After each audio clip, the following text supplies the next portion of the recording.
పహల్గామ్ ఉగ్రదాడికి ప్రతీకారంగా భారత సైన్యం చేపట్టిన ఆపరేషన్ సింధూర్ సమయంలో రాజకీయాలకు తావు లేదని ముఖ్యమంత్రి రేవంత్ రెడ్డి అన్నారు. భారత సర్కార్ చేపట్టిన ఆపరేషన్ సింధూర్ పై ముఖ్యమంత్రి Revanth Reddy command control centre లో అత్యవసర సమావేశం నిర్వహించారు. ఈ భేటీలో ఆర్మీ, పోలీస్, డిజాస్టర్ మేనేజ్మెంట్, ఇతర సంబంధిత వివిధ విభాగాల ఉన్నతాధికారులు పాల్గొన్నారు. ఎమర్జెన్సీ సర్వీసులు అందించే విభాగాల ఉద్యోగుల సెలవులు రద్దు చేస్తూ ఈ సమావేశంలో సీఎం నిర్ణయం తీసుకున్నారు. పాకిస్తాన్, బంగ్లాదేశ్ వంటి దేశాల నుంచి అనధికారికంగా నివసిస్తున్న వారిని తక్షణమే అదుపులోకి తీసుకోవాలని ఆదేశించారు. ఉద్యోగులు, మంత్రులందరూ అందుబాటులో ఉండాలని సీఎం ఆదేశించారు.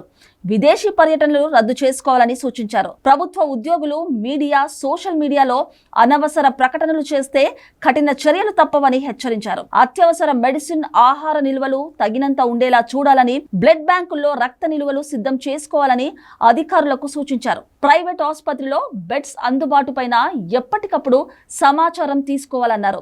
రెడ్ క్రాస్ సమన్వయం చేసుకోవాలని సూచించారు. 24 గంటలు ప్రజలకు అందుబాటులో ఉండేలా టోల్ ఫ్రీ నంబర్ అందుబాటులో ఉంచాలన్నారు. ఫేక్ న్యూస్ల వల్ల ప్రజల్లో మరింత ఆందోళన పెరిగే అవకాశం ఉందని, ఇలాంటి వాటిని ప్రచారం చేసే వారిపైన ఉక్కుపాదం మోపాలన్నారు. ఫేక్ న్యూస్ ను అరికట్టడానికి ప్రత్యేక సెల్ ఏర్పాటు చేయాలని సూచించారు. అన్ని జిల్లా కేంద్రాలతో పాటు సున్నిత ప్రాంతాల్లో అప్రమత్తంగా ఉండడంతో పాటు భద్రతను పెంచాలని, శాంతి భద్రతలకు భంగం కలిగించే వారిపైన కఠినంగా వ్యవహరించాలని సీఎం సూచించారు. హైదరాబాద్ లోని 3 కమిషనరేట్ల పరిధిలో సీసీ కెమెరాలను కమాండ్ కంట్రోల్ రూమ్ కి అనుసంధానం చేయాలన్నారు. హైదరాబాద్ లోని అన్ని విదేశీ రాయబార కార్యాలయాలు, ఐటీ సంస్థల వద్ద భద్రత పెంచాలని సూచించారు. హైదరాబాద్ నగరంలో పోలీసులు అప్రమత్తంగా ఉండాలన్నారు. సైబర్ సెక్యూరిటీ మీద దృష్టి సారించాలన్నారు.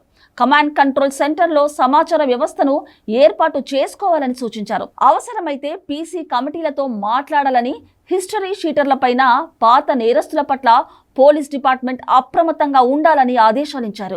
దేశ సైన్యంతో మనమంతా ఉన్నామనే సందేశం ఇచ్చేలా భారత సైన్యానికి సంఘీభావంగా గురువారం సాయంత్రం 6 గంటలకు సెక్రటేరియట్ నుంచి నెక్లెస్ రోడ్ వరకు ర్యాలీ నిర్వహించాలని నిర్ణయించారు. ఈ ర్యాలీలో సీఎం రేవంత్ రెడ్డితో పాటు మంత్రులు, ఇతర నేతలు హాజరు కానున్నారు.